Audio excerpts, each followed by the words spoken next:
సాధారణంగా దేశానికి సంబంధించి ఏ ఉత్సవాలు వచ్చినా మందుబాబులకు కష్టాలు వచ్చి పడుతూ ఉంటాయి. గాంధీ జయంతి, జాతీయ పండుగలు, మరికొన్ని ప్రత్యేక రోజుల్లో వైన్స్ షాప్స్ను మూసేస్తూ ఉంటారు. ఇప్పుడు మరోసారి వారు ఇబ్బంది పడే పరిస్థితి వచ్చింది.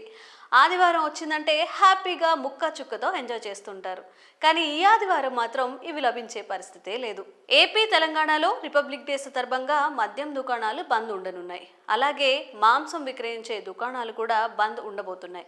అంతేకాకుండా శనివారం రాత్రి నుంచే వైన్ షాపులు, జంతువులను వధించడం వంటివి కూడా పూర్తిగా నిలిపివేయాలని ఆర్డర్స్ వచ్చినట్టుగా తెలుస్తోంది. ఈ సందర్భంగా అన్ని చికెన్, మటన్, చేపల మార్కెట్లు మూసేయాలని ఆయా రాష్ట్రాల మున్సిపల్ కార్పొరేషన్ సూచించింది. ఈ ఆదేశాలను ఉల్లంఘిస్తే కఠిన చర్యలు తీసుకుంటామని హెచ్చరించింది. జీహెచ్ఎంసీ పరిధిలో మద్యం, మాంసం విక్రయాలు బంద్ ఉండబోతున్నాయి.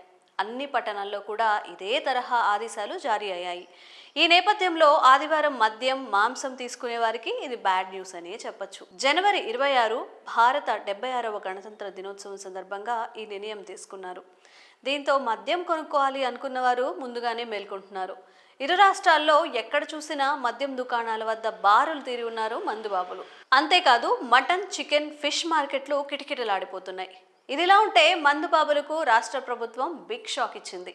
మధ్యప్రదేశ్లోని బీజేపీ ప్రభుత్వం కీలక నిర్ణయం తీసుకుంది.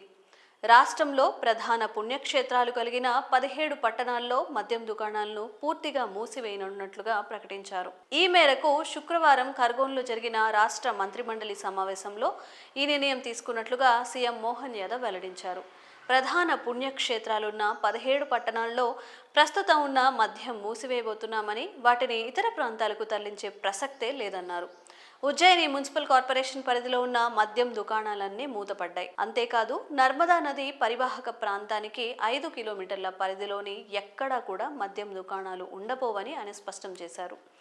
మద్యపాన నిషేధానికి ఒక్కో అడుగు వేస్తున్నామని ఈ సందర్భంగా సీఎం మోహన్ యాదవ్ అన్నారు. మరి ఈ డెసిషన్ పై మీ అభిప్రాయాలను కామెంట్స్ రూపంలో తెలియజేయండి. భారతదేశ సాంప్రదాయాల ప్రకారం ఓ అబ్బాయి, అమ్మాయి పెళ్లి చేసుకోవడం గురించి మనకు తెలిసిందే. కానీ ఇప్పుడు సాంప్రదాయాలకు వ్యతిరేకంగా 2 అబ్బాయిలు, 2 అమ్మాయిలు ప్రకృతికి విరుద్ధంగా పెళ్లి చేసుకుంటున్న వార్తలు తరచూ వింటూనే ఉన్నాం. తాజాగా 2 ఆడవాళ్లు ఒకరినొకరు పెళ్లి చేసుకున్నారు.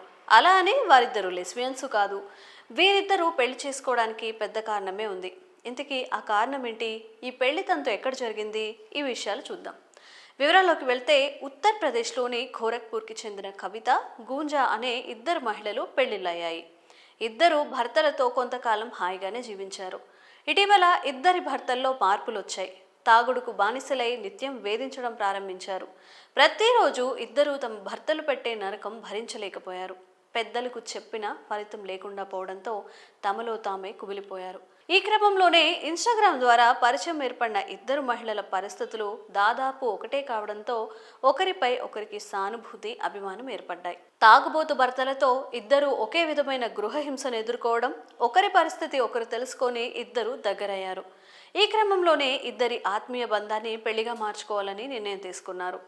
పెళ్లి సమయంలో గూంజా పెళ్లి కుమారుడిగా మారి కవిత నుదుటిపై సింధూరం పెట్టింది. 2 దండలు మార్చుకొని గుడిలో 7 అడుగులు నడిచారు.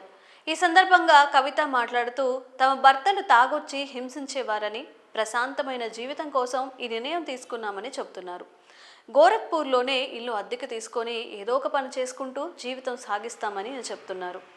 వీరు వివాహం చేసిన ఆలయ పూజారి ఉమాశంకర్ పాండే మాట్లాడుతూ తమ భర్తలు కొంతకాలంగా తాగి వచ్చి చిత్రహింసలకు గురి చేస్తున్నారని, ఎప్పటికైనా మారతారని ఇంతకాలం ఎదురు చూసిన తమకు నిరాశ మిగలడంతో తాము ఈ నిర్ణయం తీసుకున్నట్టుగా తనతో చెప్పారని ఆయన చెప్పుకొచ్చారు.